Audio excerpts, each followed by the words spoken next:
Hello friend, welcome to dot net classes में आपका स्वागत है। आज के इस वीडियो में हम लोग देखने वाले हैं कि ओम्स लॉ, ओम का नियम, किरचॉफ्स लॉ, किरचॉफ के नियम क्या होते हैं, साथ ही सोल्डरिंग, ब्रेजिंग एवं वेल्डिंग, इन तीनों चीज़ में क्या डिफरेंस होता है, ये भी चीज़ हम इस वीडियो में देखने वाले हैं। तो इलेक्ट्रीशियन थ्योरी का अगला चैप्टर है ये।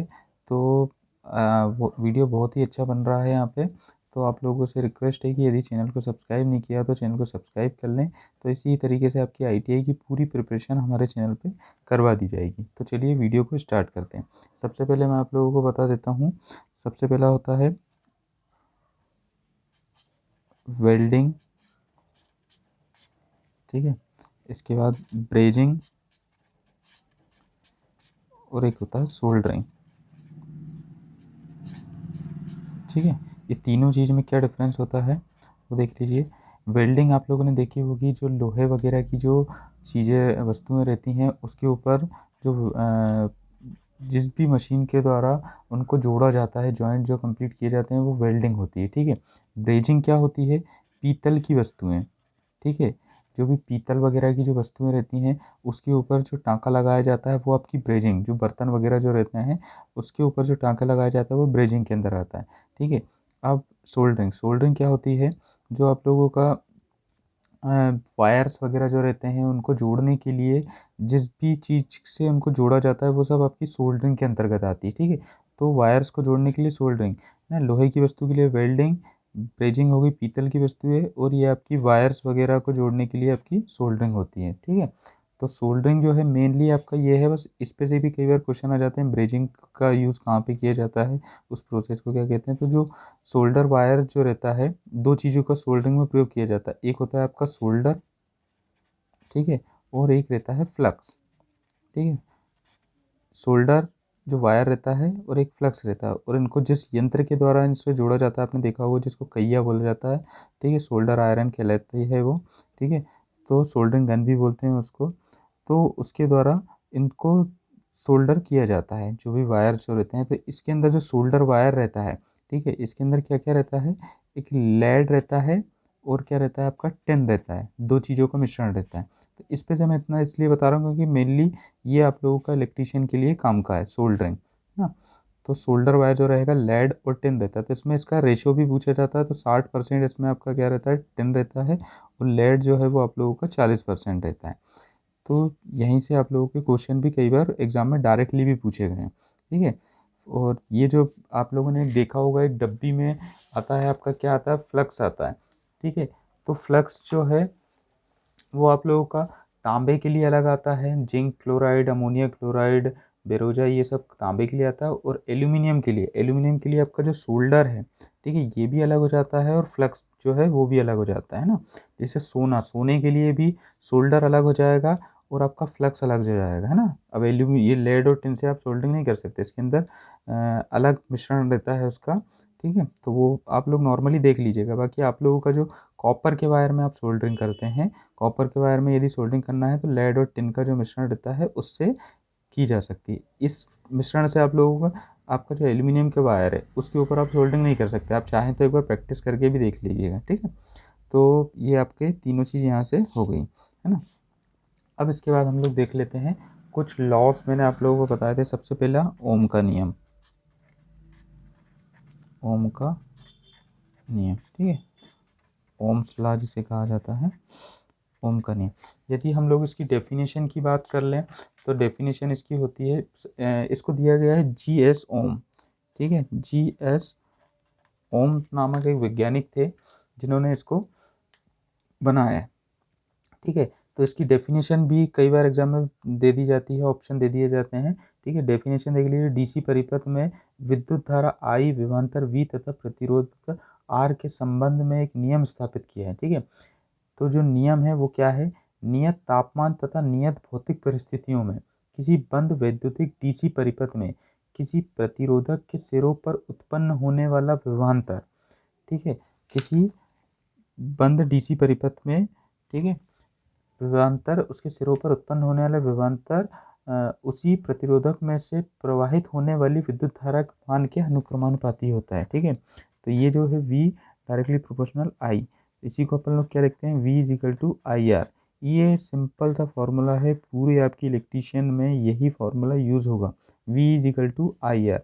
ठीक है, वोल्टेज जो है वो समानुपाती किसके है, I के, और ये समानुपाती का चिन्ह यहाँ से हट जाता है तो वहाँ पर क्या जाता है, एक R जो है ये नियतांक। ठीक है, तो अब यहाँ पे आप लोगों को इसको रेजिस्टेंस है, ये आपका करंट हो गया और ये आपका V वोल्टेज हो गया। ठीक है, तो यहाँ से ये जो फार्मूला मैं बॉक्स में पैक करते जाऊँगा, तो ये जो आप लोगों को बहुत ज़्यादा इंपॉर्टेंट रहने वाला है। हाँ, इसके बाद किरचॉफ के नियम, किरचॉफ के नियम, ये ओम्स का नियम जो था, इस पे से बहुत सारे न्यूमेरिकल भी पूछे जाते हैं, तो वो सारे हम लोग दे देंगे, देख लेंगे ना। वोल्टेज दे दिया जाएगा, आप लोगों का रेजिस्टेंस दे दिया जाएगा और करंट की वैल्यू यहाँ से पूछी जाएगी। ठीक, तो फॉर्मूले यहीं पर कुछ और भी चेंज आपको जैसे करना हो तो आई की वैल्यू भी देख लो आप, आई इज इक्वल टू क्या हो जाएगा, V अपॉन आर, है ना। आर की वैल्यू देख लो आप, आर की वैल्यू क्या हो जाएगी, R is equal to V upon I, है ना।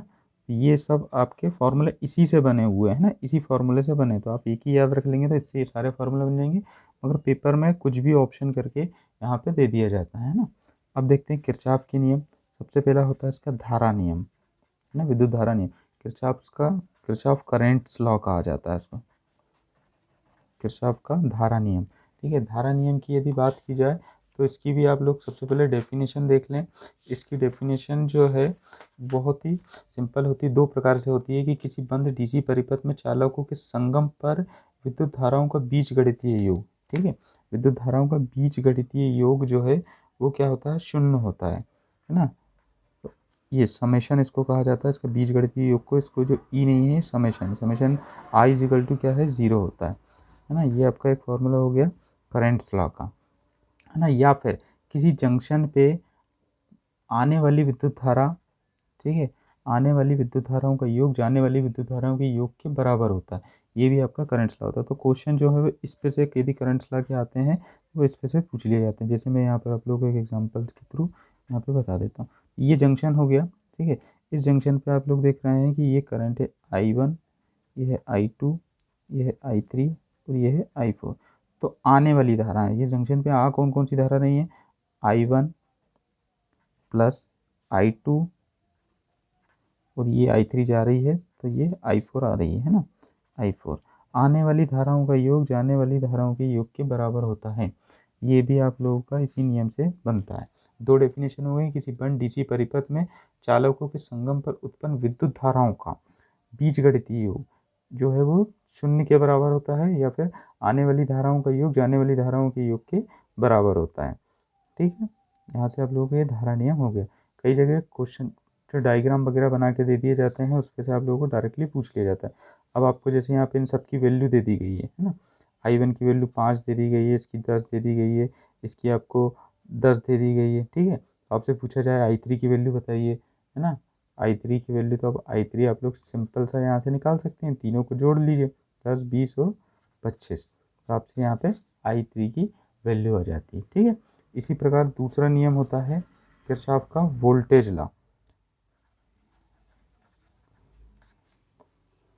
ठीक है, वोल्टेज लॉ, किरचॉफ का वोल्टेज नियम क्या कहता है कि किसी बंद डीसी परिपथ में आरोपित विद्युत वाहक बलों का बीजगणितीय योग, ठीक है, आरोपित विद्युत वाहक बलों का, है ना, ई जो है विद्युत वाहक बल होता है, या फिर आप इसको वोल्टेज भी मान लें यहाँ पे, वोल्टेज विद्युत वाहक बलों का बीजगणितीय योग परिपथ के घटकों के वोल्टेज ड्रॉपों के बीजगणितीय योग के बराबर होता है। अब वोल्टेज ड्रॉप क्या होती हैं, IR, ठीक है, वोल्टेज ड्रॉप जो है वो IR होती हैं, तो इसके बीजगणितीय योग के बराबर होता है। मतलब जितने भी वोल्टेज सोर्स लगे रहेंगे उनका सम प्लस जितने भी वोल्टेज ड्रॉप लगे रहेंगे उनका बीजगणितीय योग जो है वो बराबर होता है। ये कौन सा नियम है, आपका वोल्टेज लॉ। इसका भी ये फॉर्मूला है summation E equal to summation IR, है ना। तो अब जैसे यहाँ पे कोई सर्किट लगा हुआ है इस प्रकार से, यहाँ पे ये है ना, तो यहाँ पे क्या है, ये रेजिस्टेंस R है, ये आपका क्या हो गया, E वोल्टेज सोर्स हो गया, है ना। यहाँ से कोई करंट जा रहा है, I1 जा रहा है ना। तो इसी प्रकार आप यहाँ पे देख लीजिए, E इक्वल टू क्या हो गया, V इक्वल टू IR। तो कुछ और भी वोल्टेज सोर्स लगे रहते तो वो यहाँ पे प्लस हो जाते हैं ना, और जो भी यहाँ पे और भी रेजिस्टेंस लगे रहते तो वो करंट के साथ मल्टीप्लाई होके यहाँ पर ऐड होते जाते हैं। ठीक है, तो ये जो वोल्टेज नियम है एक बार और फिर से डेफिनेशन देख लें। किसी बंद डीसी परिपथ में आरोपित विद्युत वाहक बल का बीजगणितीय योग परिपथ के घटकों के वोल्टेज ड्रॉपों के बीजगणितीय योग के तुल्य होता है, बराबर होता है। ठीक है, तो आप लोगों को ये तीनों नियम बहुत अच्छे से समझ में आ गए होंगे। तो चलिए अब हम लोग एक न्यूमेरिकल भी कर लेते हैं, तो आप लोगों का जो डाउट है वो भी सारे क्लियर हो जाएंगे।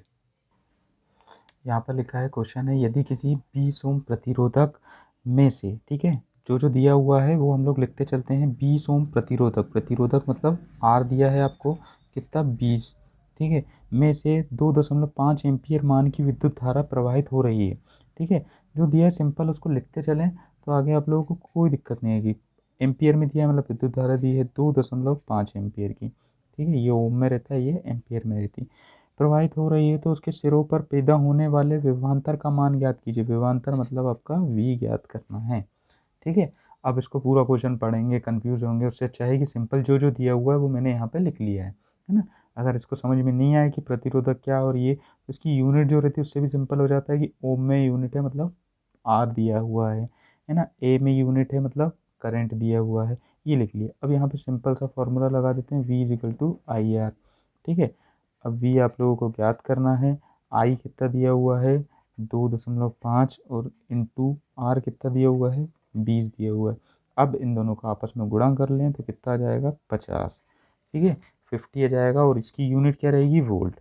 ठीक है, तो आप लोगों का V का मान यहाँ पे आ गया है 50 वोल्ट। तो इसी तरीके से क्वेश्चन जो है एग्जाम में सिंपल क्वेश्चन पूछे जाते हैं। बट आप लोगों को ये फार्मूला जो है, ये फार्मूला यदि याद है तो आप इससे बहुत सारा आसानी से सारे काम कर सकते हैं। ठीक है, तो आई होप आप लोगों को वीडियो पसंद आया होगा। पसंद आया तो वीडियो को लाइक करें और चैनल पर नए हैं तो चैनल को सब्सक्राइब करें और वीडियो को ज़्यादा से ज़्यादा शेयर करें ताकि सभी लोगों तक ये इन्फॉर्मेशन पहुंच सके और ये सभी इसकी प्रिपरेशन कर सकें। ठीक है, तो वीडियो पर बने रहने के लिए धन्यवाद।